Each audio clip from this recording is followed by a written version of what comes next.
ನಾನು ಯರಗಟ್ಟಿ ತಾಲೂಕು ಮೆಳ್ಳಿಕೇರಿ ಗ್ರಾಮದವನು. ನನ್ನ ಮೂಲ ಹೆಸರು ಕರಿಯಪ್ಪ ಪಾಂಡಪ್ಪ ಬಾವಿಕಟ್ಟಿ ಅಂತ.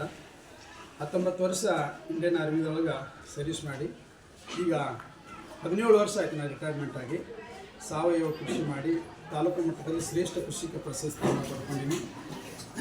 ಮತ್ತು ಪತಂಜಲಿ ಅವರು ಮಣ್ಣಿನ ವೈದ್ಯ ಸಾಯಿಲ್ ಡಾಕ್ಟರ್ ಅಂತಕ್ಕಂಥ ಪ್ರಶಸ್ತಿ ಕೊಡ್ತಾರೆ. ನಾನು ಎಸ್ಕಾನ್ ಸಂಸ್ಥೆಯೊಳಗೆ ಲೈಫ್ ಮೆಂಬರ್ ಇದ್ದೀನಿ. ಮತ್ತು ಗುರುಕುಲದೊಳಗೆ ನಮ್ಮ ಕಮಗೇರಿ ಇದು ಗುರುಕುಲದೊಳಗೆ ಸಂಸ್ಕೃತ ಡಿಪಾರ್ಟ್ಮೆಂಟನ್ನು ನಾನೇ ನೋಡ್ಕೊತಾ ಇದ್ದೀನಿ. ರಾಮ ಮಂದಿರ ಮೆಳ್ಳಿಕೇರಿಯಲ್ಲಿ ಒಂದು ರಾಮ ಮಂದಿರ ಕಟ್ಟಿದ್ದೀವಿ. ಮತ್ತು ಇಂಥ ಏನೋ ಸಮಾಜ ಸೇವೆ ಮಾಡುವಂಥ ಒಂದು ಅವಕಾಶನ ಸೇವೆಯಲ್ಲಿ ಒಂದು ಅಳಿಲಿ ಸೇವೆಯನ್ನು ನಾನು ಮಾಡ್ತಾಯಿದ್ದೀನಿ. ಈ ಎಸ್ಕಾನ್ನಲ್ಲಿ ನನ್ನ ದೀಕ್ಷಾ ಹೆಸರು ಕನ್ನಯ್ಯ ದಾವೂಜಿ ದಾಸ್ ಅಂತ. ಹಂಗೆ ತಿಮ್ಮಪ್ಪ ನಾಯಕನಿಗೆ ಕನಕದಾಸ್ ಅಂತ ದೀಕ್ಷಾ ಹೆಸರು ಬಂತು. ಹಂಗೆ ನನಗೆ ಕನ್ನಯ್ಯ ದಾವೂಜಿ ದಾಸ್ ಅಂತ ನನ್ನ ದೀಕ್ಷಾ ಹೆಸರು ಪ್ರಭುಜಿ. ಕನ್ನಯ್ಯ ದಾವೂಜಿ ಪ್ರಭುಜಿ ಅಂತ ಕೇಳ್ತಾರೆ, ಆದರೆ ನಾನು ದಾಸ.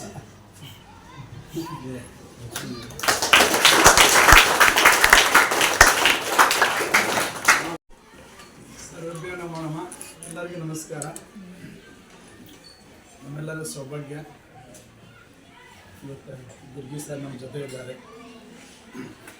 ಸಾಕಷ್ಟು ವೈದಿಕ ಗಣಿತದ ಬಗ್ಗೆ ಅಧ್ಯಯನ ಮಾಡಿದ್ದಾರೆ, ಅಧ್ಯಯನ ಮಾಡಿಸಿದ್ದಾರೆ. ನಮ್ಮ ಗುರುಕುಲದಲ್ಲಿನೂ ವೈದಿಕ ಗಣಿತನ ಹೇಳ್ಕೊಡ್ತಾರೆ. ನನ್ನ ಸಬ್ಜೆಕ್ಟ್ ಸಂಸ್ಕೃತ ಆಗೋದ್ರಿಂದ ನಾ ಈ ವೈದಿಕ ಗಣಿತ ಕ್ಲಾಸಲ್ಲಿ ಗೊತ್ತಿರಲಿಲ್ಲ ಹೆಂಗೆ ಹೇಳ್ಕೊಡ್ತಾರೆ ಅಂತ ಹೇಳಿ ನಮ್ಮ ಗುರುಕುಲಲ್ಲಿ ವೈದಿಕ ಪದ್ಧತಿಯಲ್ಲೇ ಗಣಿತ ಹೇಳ್ಕೊಡ್ತಾರೆ. ಇನ್ನೊಂದು ಏನಂತಂದರೆ ನಮ್ಮ ಶಿವಾಬ್ರಮಠ ಸರು ಅವರು ನಿಮ್ಮೆಲ್ಲರ ನಸೀಬ ಇಂಥವ್ರು ಶಿಕ್ಷಕರು ಸಿಕ್ಕಾರ ಅಂತಂದ್ರೆ. ನಾವು ಸಣ್ಣವರಿದ್ದಾಗ ನಮಗೂ ಇಂಥವ್ರು ಶಿಕ್ಷಕರು ಸಿಕ್ಕಿದ್ರೆ ನಾವು ಇನ್ನೂ ಭಾಳ ದೂರ ಹೋಗ್ತಿದ್ವಿ. ಅದಕ್ಕೆ ನಿಮ್ಮೆಲ್ಲರ ನಸೀಬ. ಇದು ವೈದಿಕ ಗಣಿತ ಕಲ್ತಂತ ನಮ್ಮ ಹುಡುಗರು 3ನೇತಿಯಿಂದ ಸ್ಕೂಲ್ ಬಿಟ್ಟು ಬಂದಾರೆ. 3ನೇತಿಯಿಂದ ನಮ್ಮ ಗುರುಕುಲ್ಗೆ ಬಂದಾರೆ. 4ನೇತೆ ಅವ್ರ ಸ್ಕೂಲಲ್ಲಿ ಕಲ್ತಿಲ್ಲ, 5ನೇತೆ ಕಲ್ತಿಲ್ಲ, 6ನೇತೆ ಕಲ್ತಿಲ್ಲ, 8ರಿಂದ 10 ಹೈಸ್ಕೂಲ್ಗೆ ಹೋಗಿಲ್ಲ. ಇವತ್ತು 2 ಮಕ್ಕಳು ಸೆಂಟ್ರಿಗೆ ಫಸ್ಟ್ ಬಂದಾರೆ. ಅವರವ್ರ ಸೆಂಟ್ರಿಗೆ 2 ಮಕ್ಕಳು ವೈದಿಕ ಗಣಿತನ ಕಲ್ತಾರೆ. ಆದ್ರೆ ಇವತ್ತೇನು ಮೆಕ್ಯಾನಿಕ್ ಸೆಕ್ಷನ್ನಲ್ಲಿ ಏನು ಸರ್ ಹೇಳ್ಕೊಟ್ರು 2 ಪದ್ಧತಿಯನ್ನು ಸ್ಕೂಲಲ್ಲಿ ಹೇಳ್ಕೊಡೋ ಪದ್ಧತಿಯನ್ನು ಅದೇ ರೀತಿಯ ಅವರು ಅದೇ ಉತ್ತರನ ಅಲ್ಲಿ ಆನ್ಸರ್ ಮಾಡಿ ಇವತ್ತು ಅವ್ರು ಸೆಂಟ್ರಲ್ ಫಸ್ಟ್ ಬಂದಾಗ. ಮತ್ತು ವೈದಿಕ ಗಣಿತ ಅಷ್ಟೇ ವೈದಿಕ ಇಲ್ಲ, ವಿಜ್ಞಾನನೂ ವೈದಿಕ ಐತಿ, ಭಾಷೆನೂ ವೈದಿಕ ಐತ್ರಿ. ಏನು ಸಂಸ್ಕೃತ ಭಾಷೆ ಐತಾ ಇದು ವೈಜ್ಞಾನಿಕ ಭಾಷೆ ಐತಿ. ಇದನ್ನು ಮಾತಾಡೋದ್ರಿಂದ ಬುದ್ಧಿನೂ ಚುರುಕಾಗ್ತೈತಿ, ಅವ್ರ ಪ್ರೊನೌನ್ಸನ್ಸು ಚಲೋ ಬರ್ತೈತಿ. ಮತ್ತು ಇದು ಎಷ್ಟು ಅದ್ರ ಬಗ್ಗೆ ಸ್ಟಡಿ ಮಾಡ್ಕೊಂತ ಹೋದ್ರೆ ಅದು ಒಂದು ಭಾಷೆ, ಒಂದು ವಿಜ್ಞಾನ. ಮತ್ತು ವಿಜ್ಞಾನ ಕೂಡ ಇವತ್ತೇನು ಸೈನ್ಸ್ ಇರ್ತಿಲ್ಲ, ಈ ಸೈನ್ಸ್ ಏನು ಕಲ್ತೀವಲ್ಲ ಇದು ವೈದಿಕ ಸೈನ್ಸ್ ಐತಿ. ಈ ವೈದಿಕ ಸೈನ್ಸ್ ಸರ್ಗೆ ಹೆಂಗೆ ವಿದೇಶದಲ್ಲಿ ಕೋರ್ಟ್ಗಂಟ್ಲೆ ಅವ್ರಿಗೆ ಡಿಮಾಂಡ್ ಮಾಡಿ ಕೊಟ್ಟು ಅವ್ರಿಗೆ ಡಿಮಾಂಡ್ ಮಾಡಿದ್ರು, ಅದೇ ರೀತಿ ಈ ವೈದಿಕ ವಿಜ್ಞಾನ ಕಲ್ತವ್ರಿಗೂ ಸಾಕಷ್ಟು ಡಿಮಾಂಡ್ ಐತಿ. ಯಾಕಂತಂದ್ರೆ ಈಗ ಏನು ವಿಜ್ಞಾನ ಭಾಳ ಮುಂದುವರೆದ ಅಂತೀವಲ್ಲ, ಇದ್ರ ವೈದಿಕ ವಿಜ್ಞಾನದ ಕಾಪಿ ಹೊಡೆದಾರ ಅವರು. ಈ ವೈದಿಕ ವಿಜ್ಞಾನದ ಕಾಪಿ ಹೊಡೆದು ನಮ್ಮ ವಿಜ್ಞಾನಿಗಳನ್ನ, ನಮ್ಮ ವೇದ ಅಧ್ಯಯನ ಮಾಡಿದಂಥವ್ರನ್ನ ದುಡ್ಡು ಕೊಟ್ಟು ಕರ್ಕೊಂಡು ಹೋಗಿ ಅವರು ಅದನ್ನು ಏನೋ ರಿಸರ್ಚ್ ಮಾಡಿದ್ರು ಕಂಡು ಹಿಡಿದ್ರು. ನಮ್ಮ ವಿಜ್ಞಾನಿಗಳನ್ನ ಹೆಸರು ಯಾರ್ದು ದೇಶದ. ಈ ರೀತಿ ಅದಕ್ಕೆ ಇದು ವೈದಿಕ ವಿಜ್ಞಾನ. ಈಗ ಒಬ್ಬ ಹುಡುಗ ವೇದ ವಿಜ್ಞಾನ ಗುರುಕುಲದಲ್ಲಿ ಓದ್ತಾ ಇದ್ದಾನೆ, ಸೆಂಟ್ರಲ್ ಫಸ್ಟ್ ಅಂತ ಹುಡುಗೊಬ್ಬ ಶುಭಂ ಕರೋತಿ ವೇದ ವಿಜ್ಞಾನ ಗುರುಕುಲದಲ್ಲಿ ಓದ್ತಾ ಇದ್ದಾನೆ. ಒಬ್ಬ ಮುಂಬೈ ವಾಡಾದಲ್ಲಿ ಓದ್ತಾ ಇದ್ದಾನೆ. ಅದಕ್ಕಾಗಿ ಸರ್ ಪುಸ್ತಕನ ತಗೊಂಡು ನಾನು 5 ಪುಸ್ತಕ ತಗೋತಿದ್ದೆ ಅವ್ರ ಕಡೆಯಿಂದ. ಒಂದಲ್ಲ 5 ಪುಸ್ತಕ ತಗೋತೀನಿ. 2 ಪುಸ್ತಕ ನಾನು ನಿಮ್ಗೆ ಕೊಡ್ತೀನಿ. ಇಲ್ಲೇ ಹೆಂಗಂತಂದ್ರೆ ಈಗೇನು ಭಗವದ್ಗೀತಾ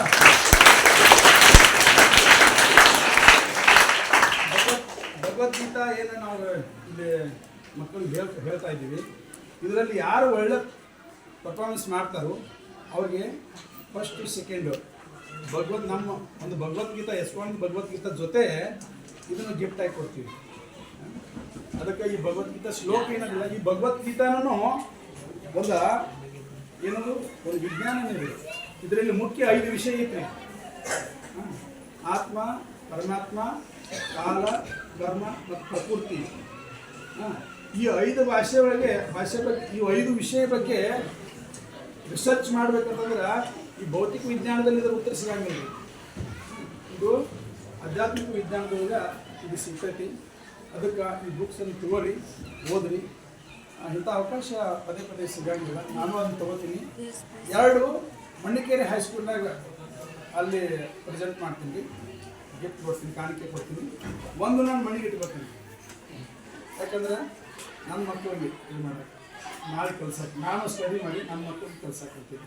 ನನ್ನ ಮಕ್ಕಳು ದೊಡ್ಡವ್ರೆ, ಮೊಮ್ಮಕ್ಕಳಿಗೆ ಕಲ್ಸಕ್ಕಂತ 1 ಬುಕ್ ನಾನು ಸಲ ನಾನು ತೋರ್ತಾ ಇದ್ದೀನಿ. ಅದಕ್ಕೆ ಗುರುಗಳು ಮಾರ್ಗದರ್ಶನದೊಳಗೆ ನಾವು, ಯಾಕಂದ್ರೆ ಪ್ರತಿಯೊಂದು ಗುರುಗಳ ಮಾರ್ಗದರ್ಶನ ತಗೋಬೇಕು. ಮೊದಲೇ ಮಾರ್ಗದರ್ಶನ ಕೊಡುವಂಥ ಇವತ್ತು ಗುರುಗಳು ನಮ್ಮ ಹತ್ರ ಇದ್ದಾರೆ. ಯಾಕಂತಂದ್ರೆ ನಾವು ಒಂದು ಸಕ್ಸಸ್ ಆಗಬೇಕಾದ್ರೆ ಸಕ್ಸಸ್ದ ಸೀಕ್ರೆಟ್ ಚಾವಿ ಗುರುಗಳು ಇರ್ತದೆ.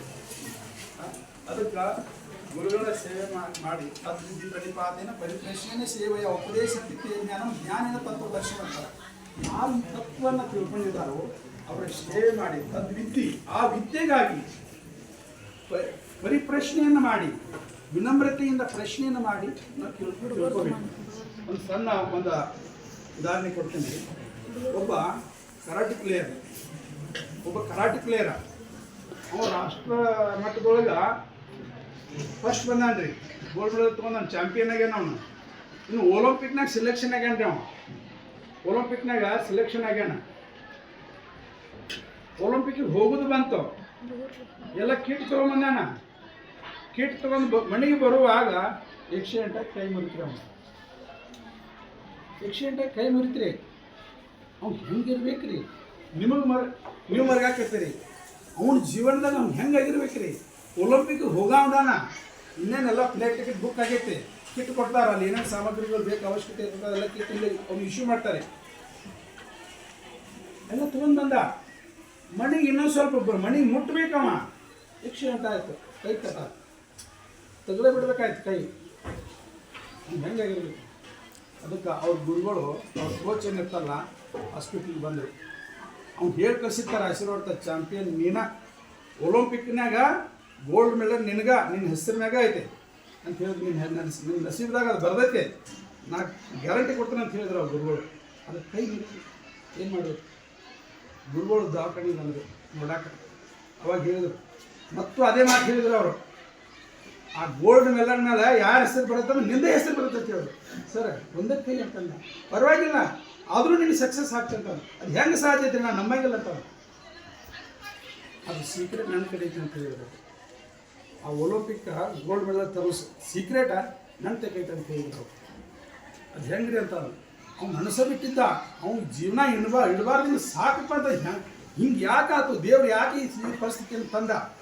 ಅವ್ನು ಬೇಯಿನ ದೇವರೇ ಇಲ್ಲ, ಎಲ್ಲ ದೇವ್ರನ್ನ ದೈವ. ಆದರೆ ಗುರು ಅವ್ನು ತಾಳು ಹೆಂಗೆ ಹೇಳಿದ್ರು? ಏನು ಹೇಳಿದ್ರು ಅವನಿಗೆ? ನೀನು ಅವ್ನು ಅಟ್ಯಾಕ್ ಮಾಡ್ತಾನಲ್ಲ, ನೀವು ಒಟ್ಟು ಡಿಫೆನ್ಸ್ ಮಾಡಿ, ನೀನು ರಕ್ಷಣೆ ಮಾಡ್ಕೊ. ನೀನು ಅವನಿಗೆ ಪಾಯಿಂಟ್ ಕೊಡಬೇಡ. ಪಾಯಿಂಟ್ ಹೆಂಗೆ ಸಿಗ್ತೈತಿ? ಇವನ ಮ್ಯಾಲೆ ಹೊಡೆದು ಬಿದ್ದಾಗ ಅವ್ನು ಪಾಯಿಂಟ್ ಸಿಗ್ತೈತಿ. ನೀನು ಡಿಫೆನ್ಸ್ ಮಾಡ್ಕೋ. ಅವ್ನು ಹೆಂಗೆ ಹೊಡೆದ್ರು ಡಿಫೆನ್ಸ್ ಮಾಡ್ಕೋ. ಡಿಫೆನ್ಸ್ ಒಂದು ಕೈಯಿಂದ ಮಾಡ್ಬೋದು, ಒಂದು ಕೈಲಿ ಡಿಫೆನ್ಸ್ ಮಾಡ್ಬೋದು. ನೀನು ರಕ್ಷಣೆ ಮಾಡ್ಕೋ. ಅವ್ನು ಹೆಂಗೆ ಹೊಡೆದ್ರು ನೀನು ರಕ್ಷಣೆ ಮಾಡ್ಕೋ ಅಂತ ಹೇಳ. ಆಯ್ತು ರೀ ಅಂತ ಹೇಳ. ನಾ ಯಾವಾಗ ಹೇಳ್ತೀನೋ ನೀ ಅಟ್ಯಾಕ್ ಮಾಡು. ನಾ ಹೇಳ್ತೀನೋ, ನಾ ಸಿಗ್ನಲ್ ಕೊಡ್ತೀನಿ, ಅವ್ನು ನೀ ಅಟ್ಯಾಕ್ ಮಾಡು ಅನ್ನೋವರೆಗೆ ನೀ ಡಿಫೆನ್ಸ್ ಮಾಡು ಅಂತ ಹೇಳಿ. ಆಯ್ತು ರೀ ಅಂತ ಹೇಳಿ ಸ್ಟಾರ್ಟ್ ಆಯಿತು. ಕರಾಟೆ ಸ್ಟಾರ್ಟ್ ಆಯಿತು. ಅಲ್ಲಿ ಇವು ಅವನ ಮೇಲೆ ಅಟ್ಯಾಕ ಮಾಡ್ತಾ ಇಲ್ಲ. ಅವನು ಅಟ್ಯಾಕ್ ಮಾಡ್ತಾನೆ, ಇವ್ನು ಡಿಫೆನ್ಸ್ ಮಾಡ್ಕೊತಾನೆ. ಅವ ಅಟ್ಯಾಕ್ ಮಾಡ್ತಾನೆ, ಡಿಫೆನ್ಸ್ ಮಾಡ್ಕೊತಾನೆ, ಅವ ಅಟ್ಯಾಕ್ ಮಾಡ್ತಾನೆ, ಡಿಫೆನ್ಸ್ ಮಾಡ್ಕೊತಾನೆ. ಫಸ್ಟ್ ರೌಂಡ್ ಮುಗೀತು, ಅವನಿಗೂ 0 ಇವನಿಗೂ 0, ಯಾರಿಗೂ ಬರಕಿಲ್ಲ. ಅವನಿಗೆ 0 ಇವನಿಗೂ 0. ಅವಾಗ ನೋಡ್ರಿ, ನಾವು ಯಾರನ್ನ ಎದುರಿಸ್ಬೇಕಾದ್ರೆ ಮೊದಲು ಏನು ಇರ್ತೈತಿ, ಅವ ನನಗಿಂತ ಭಾರಿ ಇದ್ದಾನೆ, ನನಗಿಂತ ಶಕ್ತಿಶಾಲಿದಾನು, ನನಗಿಂತ ಚಾಣಾಕ್ಷರ ಅನ್ನೋದು ಒಂದು ಭಯ ಇರ್ತೈತಿ. ಫಸ್ಟ್ ರೌಂಡ್ನಿಗೆ ಎದುರಾಳಿಗೆ ಆ ಭಯ ಹೋಯ್ತು, ಇವು ನನ್ನ ಮ್ಯಾಗ ಅಟ್ಯಾಕ್ ಮಾಡೋದಿಲ್ಲ ಅಂತ ತಿಳ್ಕೊಂಡ. ಎರಡನೇ ರೌಂಡ್ದಾಗ ಇವ್ ಹೆಂಗಾರ ಪಾಯಿಂಟ್ ತಗೋಬೇಕ ಅಂತ ಪ್ರಯತ್ನ ಮಾಡಿದ. ಎರಡನೇ ರೌಂಡ್ನಾಗ ಅವ್ನು ಡಿಫೆನ್ಸ್ ಮಾಡಿದ. ಎರಡನೇ ರೌಂಡ್ ಪಾಯಿಂಟ್ ಕೊಡಲ್ಲ, ತನ್ನ ತಾ ರಕ್ಷಣೆ ಮಾಡ್ಕೊಂಡ. ಎರಡನೇ ರೌಂಡ್ ಮುಗೀತು, ಅವನಿಗೂ 0 ಇವನಿಗೂ 0. ಮೂರನೇ ರೌಂಡ್ ಸ್ಟಾರ್ಟ್ ಆಯ್ತು. ಮೂರನೇ ರೌಂಡ್ ಸ್ಟಾರ್ಟ್ ಆದಾಗ ಮೂರನೇ ರೌಂಡು ಅವನು ಮತ್ತು ಇವನು ಅಟ್ಯಾಕ್ ಮಾಡಲಿಲ್ಲ, ಅವನು ಅಟ್ಯಾಕ್ ಮಾಡಿದ್ರು, ಇವ್ನು ಡಿಫೆನ್ಸ್ ಮಾಡಿದ್ರು. ಅವನು ಅಟ್ಯಾಕ್ ಮಾಡಿ ಮಾಡಿ ಮಾಡಿ ಮಾಡಿ ಅವನು ಸುಸ್ತಾದ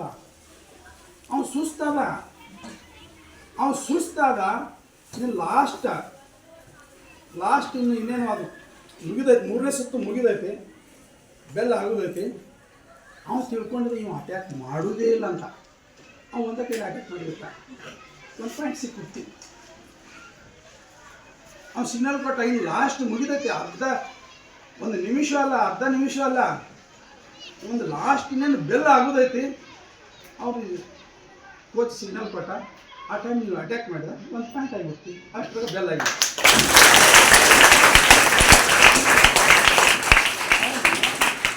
ನನ್ನ ಕೈಯೇ ಹೋಯ್ತು, ನಾನು ಒಲಿಂಪಿಕ್ ಗೆಲ್ಲಕ್ಕೆ ಆಗೋದಿಲ್ಲ ಅಂತಂದ್ರೆ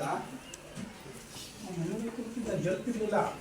ಅದಕ್ಕೆ ನಮ್ಗೆ ಇಂಥವ್ರು ಗುರುಗಳು ಬೇಕು, ಅವ್ರ ಮಾರ್ಗದರ್ಶನ ಮಾಡಬೇಕು. ನೀವು ಎದೆಗುಂದಬಾರ್ದು ನೀವು ಧೈರ್ಯವಾಗಿರಬೇಕು, ಎದುರಿಸ್ಬೇಕು. ಅವ್ರು ಹೇಳಿದ ಪಾಯಿಂಟೆಲ್ಲ ನೀವು ಲಕ್ಷ್ಯ ತಗೋಬೇಕು. ನನಗೆ ಕಾಲೇಜ್ನಾಗ ಇರುವಾಗ ನಾನು ಎಂದು ಭಾಷಣ ಮಾಡಿದವಲ್ಲ, ಹುಡುಗ ಹೆಸರು ಬರೆಸ್ಬಿಟ್ರು. ಹೆಂಗೆ ಮಾಡೋದಕ್ಕಾರೆ ನಮ್ಮ ಕನ್ನಡದ ಲೆಕ್ಚರಲ್ಲಿ ಕೇಳಿದೆ, ಸರ್ ನಾನು ಹೆಸರು ಕೊಟ್ಟ ಚಲೋ ಆಯ್ತು ಮಾತಾಡಿ. ಇಲ್ಲಿ ನಮ್ಗೆ ಮಾತಾಡೋಕ್ಕೆ ಬರೋದಿಲ್ಲ, ಮಾತಾಡೋಕ್ಕೆ ಬರೋಲ್ಲ. 1 ಪಾಯಿಂಟ್ ಇಟ್ಕೋ, ಇವರೆಲ್ಲ ದಡ್ಡು, ನಾ ಶಾಣೆ, ನಾನು ಹೇಳಿದ್ದೆ ಖರೆ ಅಂತ ನೀವು ಮಾತಾಡು, ಮತ್ತು ಪಾಯಿಂಟ್ ಮಾತಾಡು, ಪಾಯಿಂಟ್ ಟು ಪಾಯಿಂಟ್ ಹೋಗು ಅಂತ ಎಲ್ಲ ಐಡಿಯಾ ಕೊಟ್ಟರು. ಅವಾಗ ನಾನು ಫಸ್ಟ್ ಭಾಷಣ, ಮೊದಲನೇ ಸಲ ಭಾಷಣ ಮಾಡಿದ್ದು, ಫಸ್ಟ್ ಪ್ರೈಸ್ ತೊಗೊಂಡಿದ್ದೆ. ಅದೇ ರೀತಿ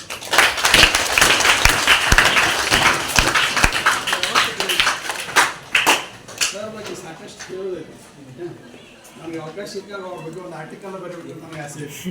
ಯಾಕಂತಂದ್ರೆ ಅವ್ರಿಗೆ ಮಟ್ಟಕ್ಕೆ ಬರ್ಬೇಕಾದ್ರೆ ಯಾವ ರೀತಿ ಸ್ಟಡಿ ಮಾಡ್ಯಾರ, ಹೆಂಗೆ ಮಾಡ್ಯಾರ ಅನ್ನೋದು ನನಗೆ ಗೊತ್ತಾಗ. ಯಾಕಂತಂದ್ರೆ ಅವ್ರ ತಮ್ಮಾರು ನನಗಿಂತ ಮಿಲ್ಟ್ರಾಗ ಅವರು 2 ವರ್ಷ ಸೀನಿಯರ್, ಶಾಲ್ಯಾಗೂ 2 ವರ್ಷ ಸೀನಿಯರು, ಮಿಲ್ಟ್ರಾಗ್ನೇ 2 ವರ್ಷ ಸೀನಿಯರು. ಅವರು ಏನು ಕಷ್ಟಪಟ್ಟಾರ, ಅವರು ಎಸ್ ಎಲ್ ಸಿನ್ಯಾಗ ಅವರು ಮಿಲ್ಟ್ರಿ ಭರ್ತಿ ಆಗಿ ಸರ್ ಒಂದು ಮಾರ್ಗದರ್ಶನದಿಂದ PUC ಎಕ್ಸ್ಟರ್ನಲ್ ಮಾಡ್ಕೊಂಡ್ರು, ಡಿಗ್ರಿ ಎಕ್ಸ್ಟರ್ನಲ್ ಮಾಡ್ಕೊಂಡ್ರು. ಆಮೇಲೆ PSI ಆದರು, ಈ CPI ಆಗ್ಯಾರ. ಅವರು ನನ್ನ ಭಾಳ ಆತ್ಮೀಯ ಗೆಳೆಯರು, ಅದಕ್ಕೆ ಸೀನಿಯರು. ಆದರೂ ನಾನು ಎಲ್ಲಿ ನೋಡಿದ್ರು ಓಡ್ಕೊಂಡು ಕೇಳ್ತದೆ. ಹಂಗೆ ಅವ್ರು ನಮ್ಮ ಬಂದೆ, ಅವ್ರ ಮನೆ ಕುಟುಂಬದವ್ರಿಗೆ ಒಂದು ಬಗ್ಗೆ ಒಂದು ಆರ್ಟಿಕಲ್ ನನಗೆ ಬರಿಬೇಕಂತ ನನಗೆ ಆಸೆ ಐತಿ. ಆದರೆ ಬರ್ತೀನಿ, ಯಾಕಂದ್ರೆ ನನ್ನ ಸೊಸೆಯರನ್ನ, ನನ್ನ ಮಕ್ಕಳನ್ನ ಎಲ್ಲರೂ ಕುಂಡ್ರಿಸ್ಕೊಂಡ ಸರ್ ಒಂದು ಆದರ್ಶವಾಗಿ ಹೆಂಗೆ ಬದುಕಿದ್ರು, ಜೀವನ ಹೆಂಗೆ ಮಾಡಿದ್ರು, ಹೆಂಗೆ ಸ್ಟಡಿ ಮಾಡಿದ್ರು, ಇವತ್ತು ಅವ್ರಿಗೆ ಹೆಂಗೆ ಮಕ್ಕಳಿಗೆ ಮಾರ್ಗದರ್ಶನ ಮಾಡೋಕ್ಕಾಗುತ್ತೆ ಹೇಳಿ ಅವ್ರಿಗೆ ಉದಾಹರಣೆ ಇಟ್ಕೊಂಡು ನನ್ನ ಮನೆ ಒಳಗೆ ಸಹಿತ ಒಂದು ತಾಸು ನನ್ನ ಮಕ್ಕಳಿಗೆ ಮತ್ತು ನನ್ನ ಸೊಸೆಯರಿಗೆ ನಾನು ಹೇಳಿದೆ. ಅದಕ್ಕೆ ನಿಮ್ಮೆಲ್ಲ ನಸೀಬ ಇಂಥ ಒಂದು ಶಿಕ್ಷಕರು ನಿಮಗೆ ಸಿಕ್ಕಾರಂತ ಅಂದ್ರೆ ಅದಕ್ಕೆ